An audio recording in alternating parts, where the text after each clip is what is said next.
You ever seen those magic tricks where they like slowly walk back and... No, you stand on it and lower it. Where they like slowly walk back and forth to like pretend to go down the stairs. Watch me turn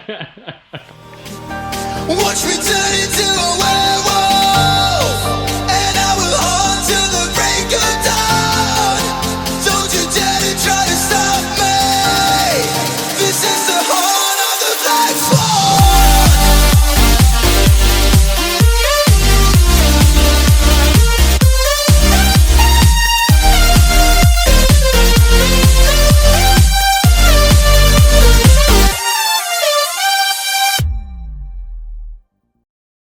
Hey, what's going on? Insomniacs Midnight Sun 518 here. We are doing another install on my bike. The rubber that is used for, I assume, all motorcycles. I don't really know, but Kawasaki specifically, because that's what I have, deteriorates. So, as you see, the turn signals here, the rubber that was stuck inside of this edge here just snapped, and my turn signals started dangling. You can see it a little bit better on this side. It just becomes super brittle and just falls apart. So instead, I have these right here. A company called Savage, I guess. I don't know. I bought them on eBay. But basically, they're LED turn signals. They're still rubberized, right? Which they have to be, but it's a little bit more of like a hard plastic rather than a squishy rubber, which is super nice. And then to fix the hyper flash issue that we're having, because the original bulbs are halogen and the new ones are LEDs, there is a company called TST Industries that makes an LED flasher relay replacement, and that has an adjuster in it that lets you change the speed that the relay or that the blinkers are flashing at, right?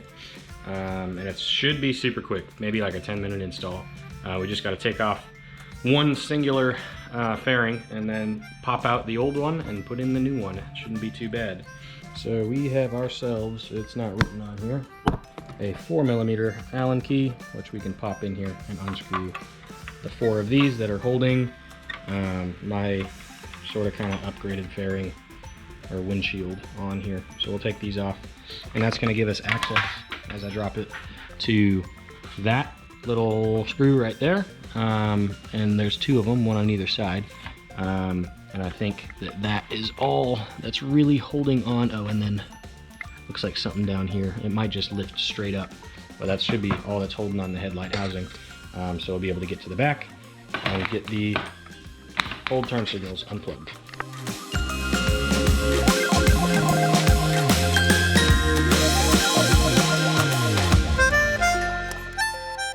Next, we got ourselves a 10mm right here.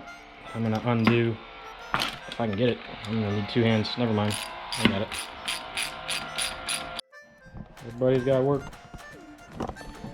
All right, I pulled off the 2 screws up here that we're holding in. They're also 10mm, and that gives you access. It doesn't really stay up very well, but to those 2 screws in the back, you can see them on the left and on the right there.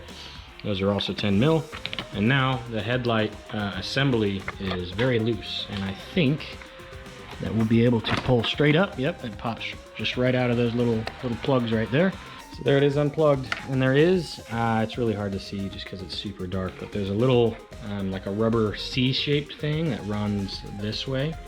That's right behind this metal plate here, and the cable here was cupped underneath it, I assume, just to keep it from flopping around. Okay, so we're gonna snipsy doodles right here. I don't have scissors. Shit.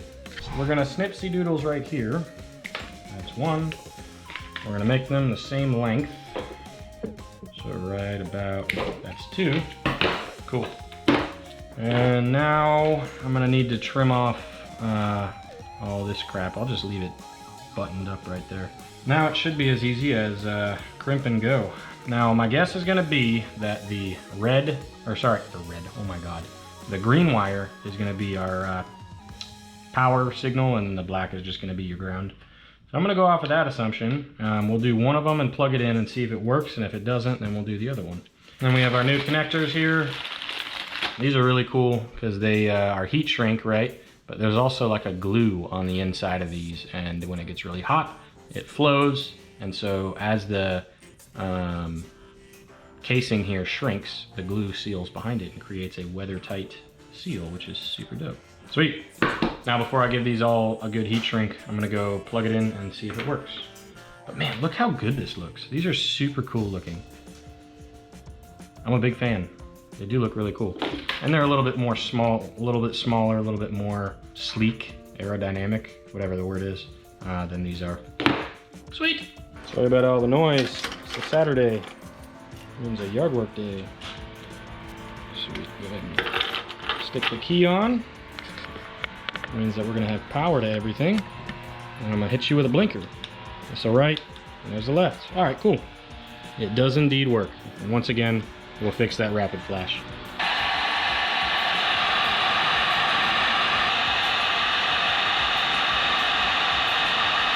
Well, there you have it. You can see how that glue kind of like peeks out of the edge of the thingamajig there. But it creates an awesome seal. I like these so much. Cool, now we're gonna go ahead and run the wires. It's pretty self-explanatory. Poke through the hole. You will have to take off these clamps on the end though, which all that is a screw. And then that plate is just gonna pop out of the center.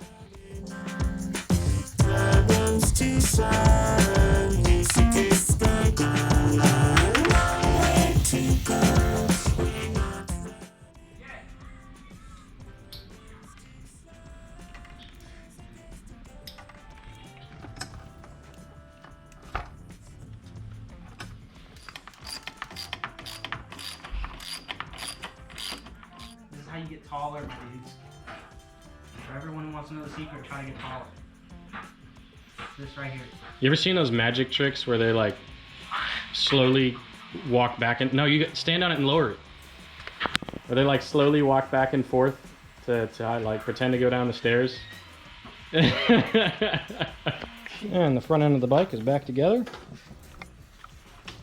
And the blinkers work.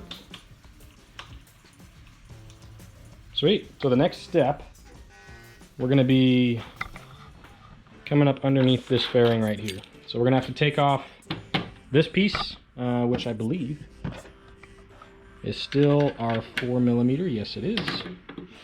I'm gonna go ahead and take off these 4 screws, and then we should be able to access the relay. When you're taking this off, you have to kind of pull this way, but you mainly want to be pushing this way because you have little itty bitty slide clips. You can see the kind of the catch right there, and there's the inside of it. So you need to pull straight out in order to pop that side off of the ignition, but then you need to slide those. And there's our relay right there. Super cute. So I just kind of slid it out. This little piece of rubber here that's sticking onto the edge of this little piece of metal, it's just a little clip that slides down. So all you got to do, pop that down, and then we'll pull this out, and preferably with 2 hands. But you can do it with just one. And there it is. There's your flasher thingamajig. And then the replacement one, bada bing, looks exactly the same. We're gonna get that popped out, and I'll show you what's really cool about it. So you stick a little flat head on the sides here, just to pop and slide, hope it goes this way, pop and slide this card out of the connector. And the connector literally is just those 2 prongs that are resting right there. And that little screw block thingamajig with the little Phillips head screwdriver head on it, that is our rheostat that we can adjust for our blinker speed. So we'll go ahead and plug this doodad in. Now, we're gonna take a little micro screwdriver, we're gonna turn the ignition on, and we're gonna adjust our flash rate. So, bone stock. Oh, it's already perfect. It is absolutely perfect. Oh, that's so dang cool. Well, I'm not even gonna bother adjusting it because it is perfect, but take my word for it. Y'all can turn that little thing and you can adjust it. So I'm gonna go ahead and slide the cover back on, and then we'll go ahead and get this rested back down in here. Just like that. Oh, I should probably let them in. So there it is. It looks really good. And then there is that integrated turn signal on the back. I really like the Z. That's super cool. Heck yeah. Well, that wasn't too bad. Last step, you guessed it. I'm gonna go ahead and straighten out the handlebars a little bit so I can get this in here. But we'll slippity-do this back on here. We gotta find that sweet spot to get the little hooks lined up in there. And we'll just throw those 4 screws back in, and it's all back together. Well, there you have it, guys. That was incredibly easy and took maybe 20 minutes, 30 minutes. I don't know. It was a little bit longer to do the actual wiring itself, but that worked out super well. And it looks good. It's nothing crazy. I didn't do any sort of sequential or anything like that because I am planning on selling the bike, hopefully here soon. But I had to get those replaced before I sold it, just because I couldn't in good conscience sell it with the turn signals hanging off the front. Anyways, yeah, I really like that a lot. It looks great. Hope you guys have enjoyed. If you have, drop a like and a subscribe. Always doing new videos all the time, random things. Whether it's changing out light bulbs or upgrading turn signals or making this one faster or making that one go over bigger rocks. Always doing something. So come back to see me again. I'll see you next time. And that's on out.